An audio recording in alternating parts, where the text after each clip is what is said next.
ये 21 मार्च 2025 की रात थी और स्मैकडाउन का शो था। इस सेगमेंट की ख़ास बात ये थी कि इसमें 3 पुराने सुपरस्टार्स मौजूद थे।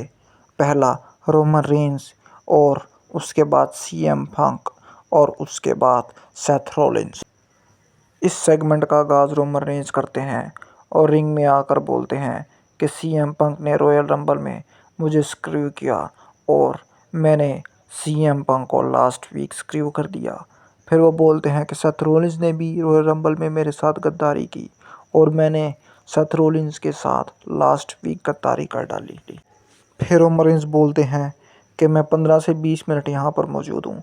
अगर कोई आके मेरे साथ बात करना चाहता है या मुकाबला करना चाहता है तो वो आ सकता है।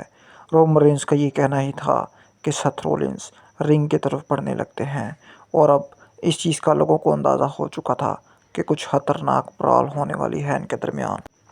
सेथ रॉलिंस आके बोलते हैं कि रोमन रेंस तुम्हें पता है कि सीएम पंक इस कंपनी के लिए कितना ख़तरनाक है और मेरे पास लास्ट टाइम चांस था सीएम पंक को ख़त्म करने का, लेकिन तुमने वो चांस मुझसे छीन लिया और मैं जानता हूँ कि हम दोनों ने इसकी शुरुआत इकट्ठी की थी अपने कैरियर की और हम एक जगह पे इकट्ठे नहीं रह सकते क्योंकि हम एक ही लेवल पर हैं और हम दोनों का चैप्टर अभी ख़त्म नहीं हुआ बल्कि हमें मज़ीद चैप्टर ऐड करने की ज़रूरत है। ये बोलकर सेथ रॉलिंस अपना कोट उतारने लगते हैं और लोगों को इस चीज़ का अंदाज़ा हो चुका था कि इनके दरमियान बहुत तगड़े वाली बराल होने वाली है। लेकिन इससे पहले कि ये दोनों लड़ पाते, सीएम पंक ने भी इस लड़ाई में अपनी एंट्री मार दी। सीएम पंक आते हैं और रिंग के कोने पर खड़े हो जाते हैं और दोनों से मुखातब होकर बोलते हैं कि तुम दोनों कभी भी एक दूसरे की मदद के बिना मुझे नहीं हरा पाए।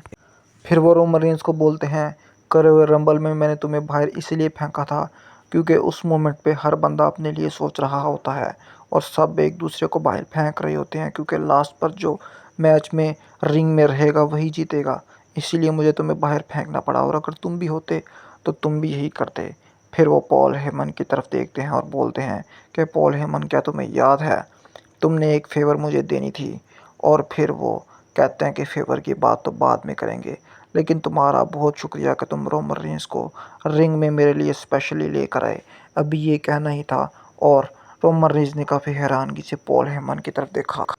इस मौके का फ़ायदा सीएम पंक ने उठाया और रोमन रेंस पर हमला कर दिया। सबसे पहले रोमन रेंस पर हमला सीएम पंक ने किया, लेकिन उस टाइम पर सेथ रॉलिंस की हालत ऐसी थी कि भाई मुझे भी तो पूछो, मुझे तो कोई पूछ ही नहीं रहा। उनके रिएक्शन से ऐसा ही लग रहा था और फिर सेथ रॉलिंस ने भी ज़बरदस्ती इस लड़ाई में एंटर होने की कोशिश की और सीएम पंक को मारना शुरू कर दिया। फिर ये तीनों आपस में लड़ने लगे और लड़ते लड़ते ये रिंग से बाहर चले गए और सिक्योरिटी भी आ गई, इन तीनों को अलग करने लगी। एक मौके पर सेथ रॉलिंस और सीएम पंक एक दूसरे को मार रहे थे, लेकिन वहां से रोमन रेंस ने स्टील स्टेप उठाए और सबसे पहले सेथ रॉलिंस को और फिर सीएम पंक को से मारा और अब दोनों नीचे गिरे पड़े थे जबकि स्टैंड टॉल रोमन रेंस कर रहे थे। और इस तरह से बुरी तरह पीट डाला रोमन रेंस ने सेथ रॉलिंस और सीएम पंक को।